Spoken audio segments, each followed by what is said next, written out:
Porque, no final, quando faz a rede, não se tem esses cuidados, se conecta de qualquer jeito ou não se conecta. Eu dou um exemplo bem... Outro dia eu estava conversando aí, aqui em Porto Alegre, de uma colega, e um colega dela chegou falou para ela assim: você tem um cara que é prestador de serviço de fossa? Ele falou assim: mas por quê? Um morava perto do outro. Na frente da tua casa passa a rede. O cara não sabia. E ele era funcionário do EMAI, do setor. Tá? Ou seja, o cara que era técnico não sabia que a rede passava na frente dele. Quanto mais o resto da população. Você está entendendo? Então, os aspectos gerenciais desse processo é que necessitam de um aprimoramento. Por quê? Porque, do jeito que está, como não tem regulação, o cara conecta se ele quiser. E aí, por que você fez aquela rede, então? Né?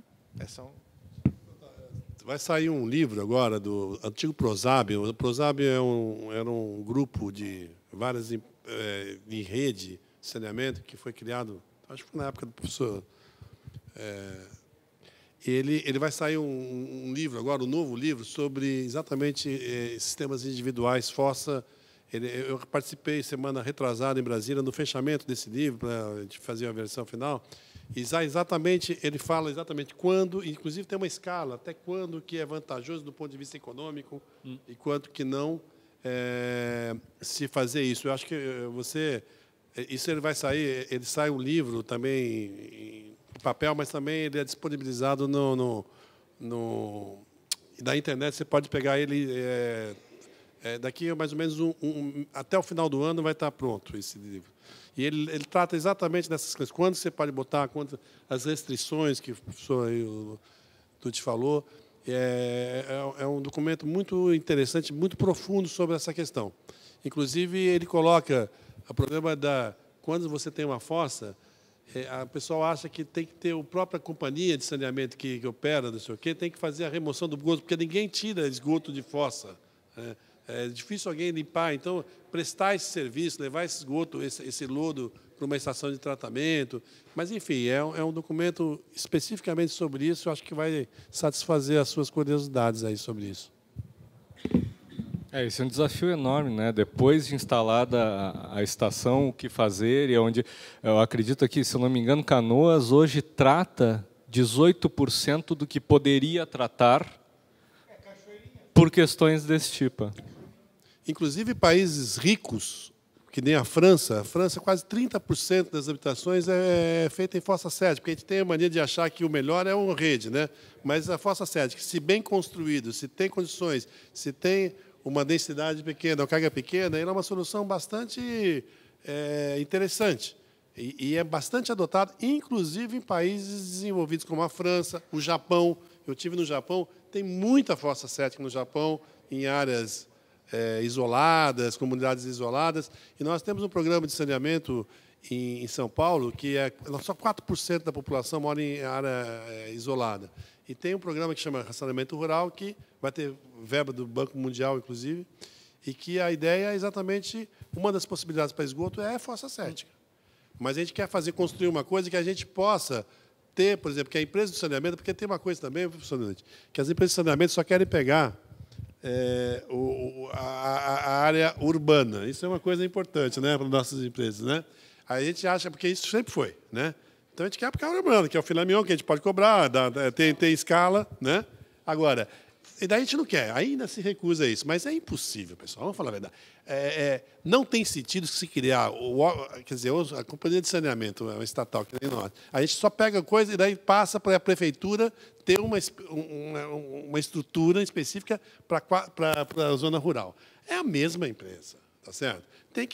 A empresa que pega a concessão do urbano tem que pegar o rural. Evidentemente, exatamente. Até pela proteção do ponto de captação de água, né? E tudo isso. E até, a gente fala assim, e não é de graça, porque as pessoas, então constrói de graça. Você pode construir, às vezes, como que a zona rural é mais difícil de pagar e o custo é maior para você pode ter o investimento ser feito a fundo perdido, como foi feito nos Estados Unidos até, no Climota.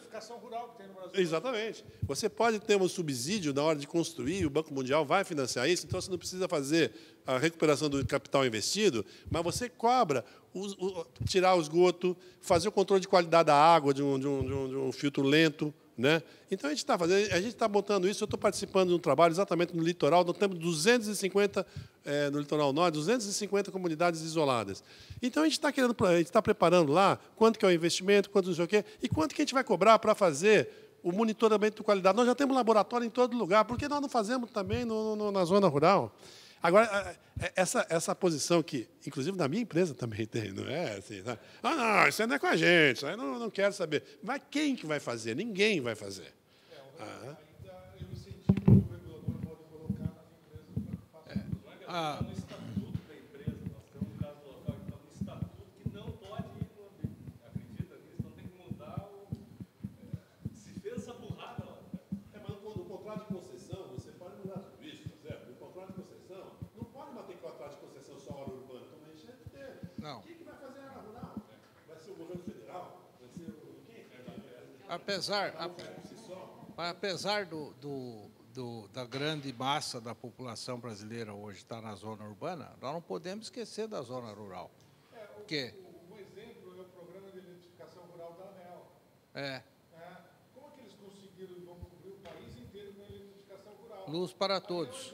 Você sabe onde que vem, né? A malandragem é o seguinte: eles antecipam a cobrança do investimento que eles vão fazer no futuro e ele viabiliza economicamente.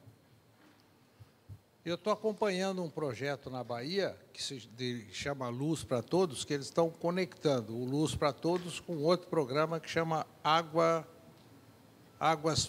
para Todos.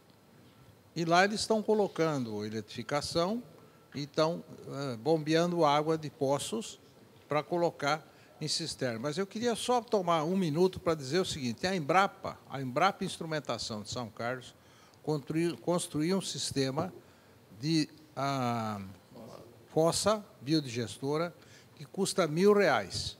Tem duas inovações muito interessantes.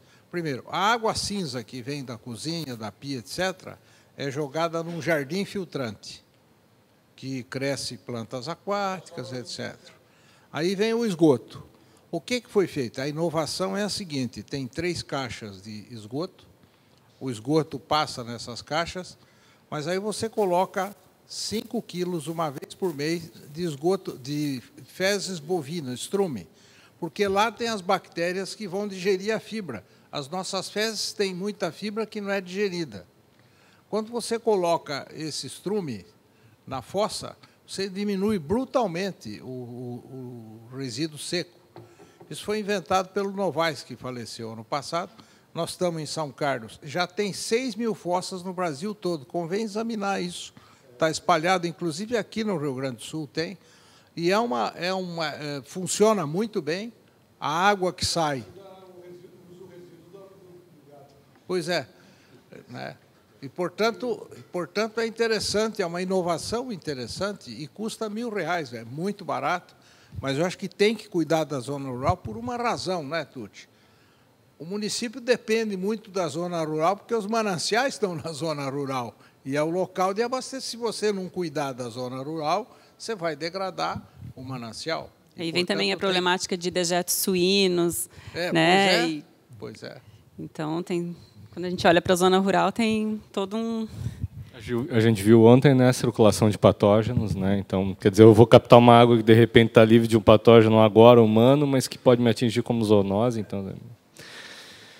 Pessoal, em virtude dos nossos compromissos com aulas, né, professor, então a gente vai precisar encerrar por aqui. Mas amanhã pela manhã a gente então vai ter essa grande discussão geral do que conseguimos captar do Congresso e a confecção e a assinatura, fotos, etc., da nossa Carta de Novo Hamburgo, que vai ser o instrumento então que vai ser gerado desse Congresso para levar mais adiante para autoridades, etc. Esse é um embrião, né, ou pelo menos o nascimento de forma mais clara dessa questão importante de água e saúde humana aí como discussão dentro da academia, do grupo de recursos hídricos, etc. Então, obrigado aos palestrantes, obrigado à audiência, ao esforço, né, de nós estarmos aqui.